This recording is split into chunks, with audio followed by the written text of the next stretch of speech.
Hello and welcome to your first lesson, summer schoolers. It's fantastic to have you here. I know that when you first decide to start seeing some private clients, the setup can be really intimidating. But in this course, we're going to use your summer holidays to get your foundations sorted so that you can have the most fulfilling, rewarding and profitable September without 1 ounce of overwhelm.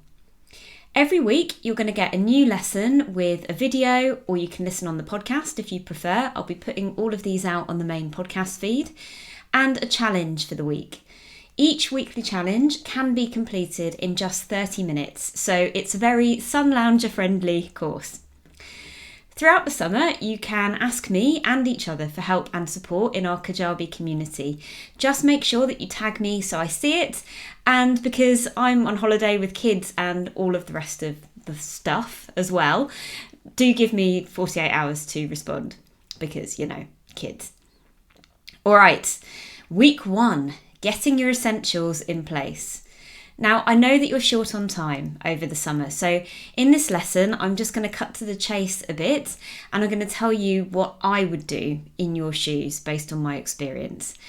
Everything I suggest is purely because I found it helpful, or my students and coachees in Psychology Business School have found it helpful. So these are the things I think you must do before you start seeing clients, and we can get them ticked off now so that you're ready to go in September. First step, insurance. Professional indemnity insurance is essential. This is the insurance that covers you should somebody make a complaint about you as a professional, or if anything bad happens to a client while you're working with them and you could be held liable for that. It's really, really important to have. Business insurance is also essential. Cyber insurance is something I would strongly recommend, but many people would choose to leave that until they're up and running.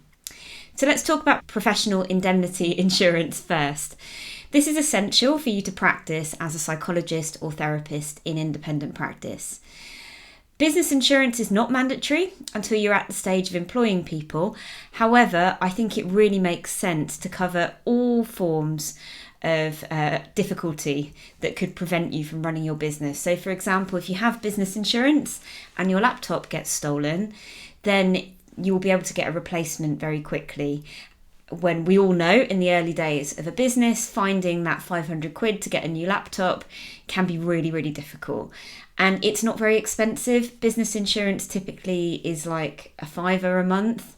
Cyber insurance is something I would definitely consider because we would typically not be very well prepared for any kind of cyber attack that resulted in a data breach, for example. And with cyber insurance, you get access to help and support through that kind of crisis.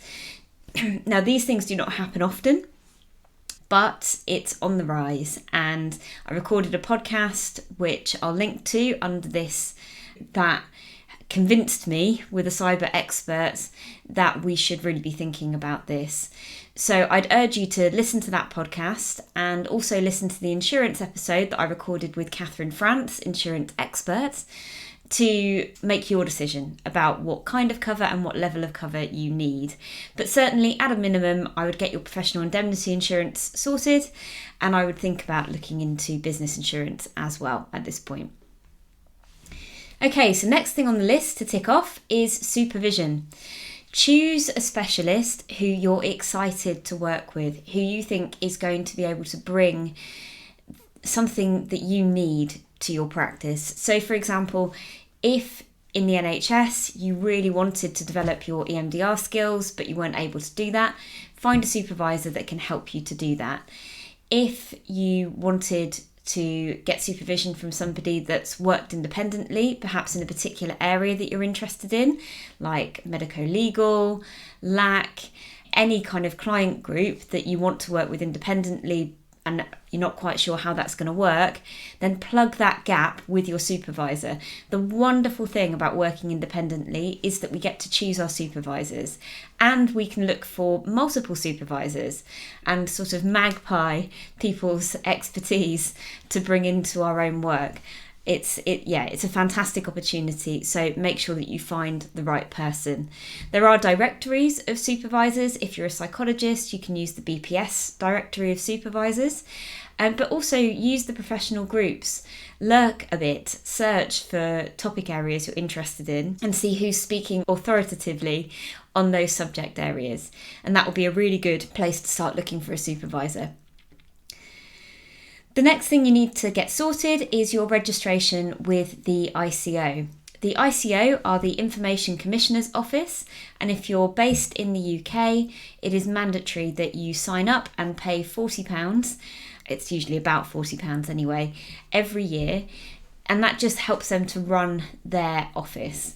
And basically what the ICO do is provide advice and information around data protection. So they are the people who you can go to and say, I'm not really sure how much information I need to share with the courts from my confidential patient notes, for example. They can be really, really, really useful. They've got lots of free guides and lots of advice about data protection.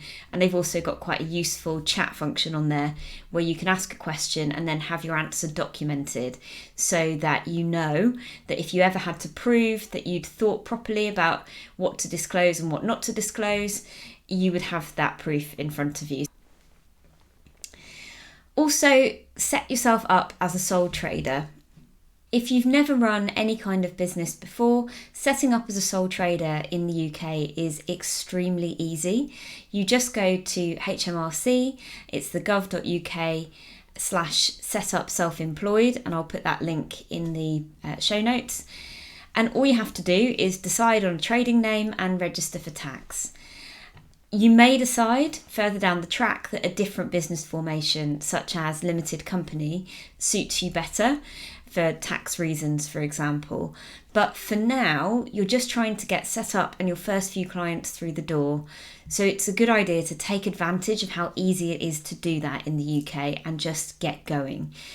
Then when you've got some money coming in, you can use that money to pay an accountant to give you advice. The only exception to this is if you're still working in the NHS or in any other form of employment, in which case it usually makes good sense to be a limited company straight away. If that's you, then book that consultation with an accountant because it's likely to be worth it early on. So get that in the diary for September. Or, if you want extra brownie points, get it sorted now so that you've got your company formation. It makes it much easier for you then to progress with the other things that you need to do to get your business off the ground.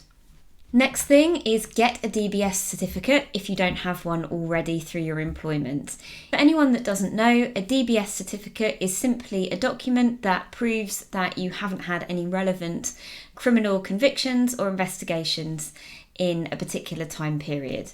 So there's nothing very complicated about it, but it is a requirement if you're going to be working with vulnerable people or children. And so it's very much something that we need to have in place in independent practice.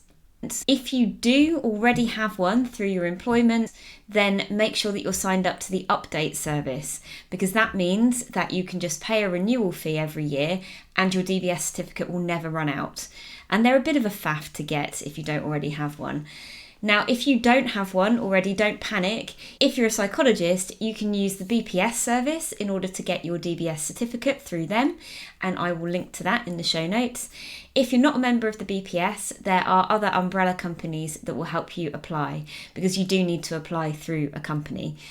So I'll give you links to those in the show notes so that you can find the solution that works best for you.